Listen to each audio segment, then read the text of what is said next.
The number is a lie, not a malicious lie, not a conspiracy, but a number so disconnected from how retirement actually works that believing it might be the most expensive financial mistake you ever make. Here's what I mean. Every year, some survey comes out, some headline gets written, and that headline says you need 1.2 million, then 1.5 million, then 2 million, and every year, that number floats a little higher, a little further from where most Americans actually are. And every year, millions of people quietly conclude the same thing. I'm behind. I'm never going to make it. What's even the point? But here's what those headlines never tell you. The median retirement savings for an American household between ages 65 and 74, people who are actually, right now, living in retirement, is about $200,000. Not a million, not 1.5 million, $200,000. And here's the part that should stop you cold. Most of them are fine, not just surviving. Not clipping coupons in the dark, fine. Confident even. We'll get into exactly what that looks like and exactly why in a minute. But first I need you to sit with that for a second, because if the headline number and the real number are that far apart,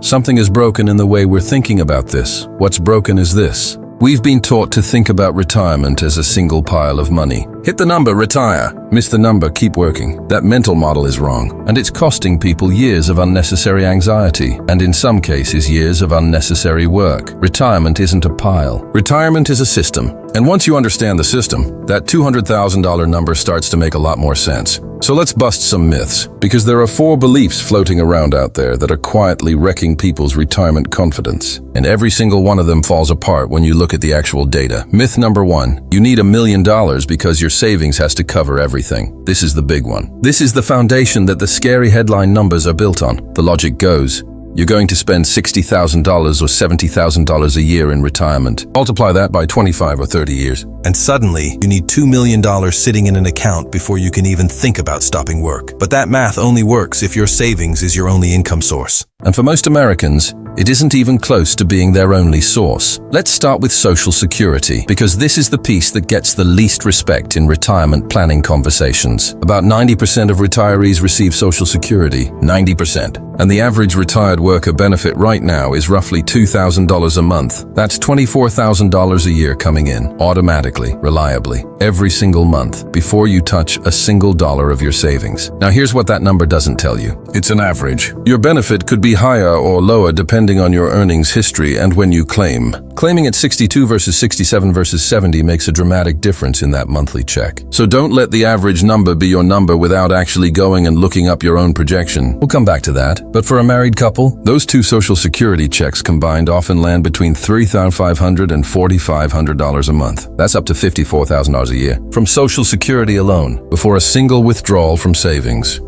So when someone says you need $1.5 million, ask them this. Does that assume you're getting 0 from Social Security? Because if it does, the whole number is built on a foundation that doesn't apply to most people. Myth number 2. The $200,000 median savings number means most Americans are broke heading into retirement. This one I want to address directly, because I know exactly what some of you are thinking right now. $200,000 sounds terrifying. If I'm pulling 5% a year, that's $10,000. That doesn't even cover 1 month of expenses, right? Except, you just forgot about Social Security. You also forgot about home equity. Here's something that almost never makes it into the scary retirement headlines. About 76% of American households between ages 65 and 74 own their home, and many of them own it free and clear. No mortgage payment. That single fact changes the entire math. Think about what your budget looks like right now. What's your single biggest monthly expense? For most Americans, it's housing, rent or mortgage. And if that expense disappears entirely in retirement or drops dramatically, the income you need to live comfortably drops with it. Now here's where I want to be upfront about something, because this is the part I think deserves more honesty than it usually gets. Home equity is real wealth, but it's not income. You can't easily spend the equity sitting in your walls without either selling the home, taking out a reverse mortgage, or downsizing. So yes, that 76% home ownership number is meaningful, but it doesn't automatically translate into monthly cash flow. It reduces what you need to spend. It doesn't always add what you can spend. That's an important distinction. Still,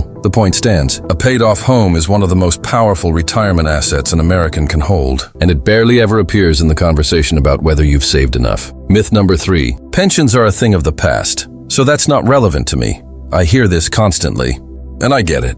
Pensions feel like something your grandfather had, a relic, gone. Except Roughly 1 in 3 current retiree households still receives pension income. 1 in 3. That's not a relic. That's a significant chunk of the population collecting a reliable, guaranteed monthly check that has nothing to do with market performance, portfolio size, or withdrawal rates. Now here's where the limitation matters. That 1 in 3 number reflects current retirees, people who built their careers under older employment systems where pensions were more common. If you're 35 or 40 right now, your odds of having a pension are genuinely lower unless you work in government, education, or certain union jobs. So this particular piece of the puzzle may not apply to you. And if it doesn't, it means your Social Security, your savings, and your home need to do more of the work. That's not doom, that's just planning, but you are not a statistic. Before you write off the pension piece entirely, check your employer. Check your spouse's employer. Check any previous employers you may have vested with years ago. You might be surprised. Myth number 4. Retirees are stressed, scared, and barely hanging on. Here's the number that genuinely surprised me when I first saw it. The Employee Benefit Research Institute runs one of the most respected retirement surveys in the country. They've been doing it for decades, and their 2025 data shows this. 67% of workers say they're confident they'll have enough money in retirement. 78% of retirees say they're confident they'll have enough. Read that again slowly. The people who are actually living in retirement, the ones spending down their savings, navigating healthcare costs, living without a paycheck, are more confident than the people still working and saving. Not slightly more confident, meaningfully more. Why? Because once you're actually in retirement, the picture clarifies. The abstract fear gets replaced by real numbers, real monthly cash flows, real expenses. And a lot of the things workers imagined spending money on, the lavish travel budget, the endless hobbies budget, the constant medical catastrophe budget, don't materialize the way they pictured. Here's something even more interesting. Morningstar has highlighted research showing that many successful retirees are actually underspending, not just living within their means, actively holding back, not taking trips they could afford, not spending on experiences their savings could comfortably support. Because the fear of running out never fully goes away, even when the math says they're fine. Let that land for a second. Some of the biggest retirement mistakes aren't about not saving enough. They're about saving enough and then being too afraid to spend it. That's a different problem entirely, and it's one the headlines never talk about. Now let's put all of this together with a real example of how the system actually works. Take a married couple. Both worked. Both receive Social Security. Their combined benefit is $48,000 a year. They have a small pension between them that adds $10,000 a year. And they've got $200,000 in retirement savings, right at that median number. They pull 5% a year from their portfolio. That's another $10,000 total annual income. $68,000. The Bureau of Labor Statistics says households 65 and older spend an average of about $61,000 a year. Our couple has $68,000 coming in. They're not just surviving. They're ahead of the average spend, and they never accumulated anywhere close to $1 million. Now, and this is important, that couple has 2 Social Security checks, a pension, and a paid-off home. Not everyone has all of those. Single retirees face a harder math problem. 1 income stream instead of 2. 1 person covering all housing costs. And only about 28% of retirees actually live alone. Many single retirees share housing, live with family, or find other ways to reduce that biggest fixed cost. But the planning challenge is real if you're going it alone. You may need a larger cash buffer. You may need to be more intentional about when you claim Social Security. The system still works, but you need to be more deliberate about building it. The average also doesn't pay your bills. $61,000 is what the average household spends. Your number might be $45,000. It might be $80,000. What matters is your specific picture. Your Social Security estimate, your housing situation, your real monthly expenses, not a national average, not a headline. So what do you actually do with all of this? Stop trying to hit a magic number. Start building a retirement income map. That means listing every income source you expect. Social Security, any pension, any rental income, any part-time work in early retirement, and then comparing that total to your actual projected monthly expenses. The gap between those 2 numbers is what your savings needs to cover. And when you see it that way, on a monthly basis, it almost always looks more manageable than the giant lump sum your brain has been trying to hit. Go to ssa.gov and pull your actual Social Security projection. Most people who do this are surprised. The number is often higher than they expected, and the closer you are to retirement, the more accurate that projection is. Know your housing situation. If your mortgage will be paid off before or shortly after you retire, your income needs drop significantly. If you're carrying a mortgage into retirement, your savings needs to be higher. There's no universal rule here. There's only your situation and build a realistic retirement budget, not a fantasy one. Retirement spending is often lower than workers expect. Payroll taxes stop, retirement contributions stop, commuting costs drop, work wardrobe costs drop.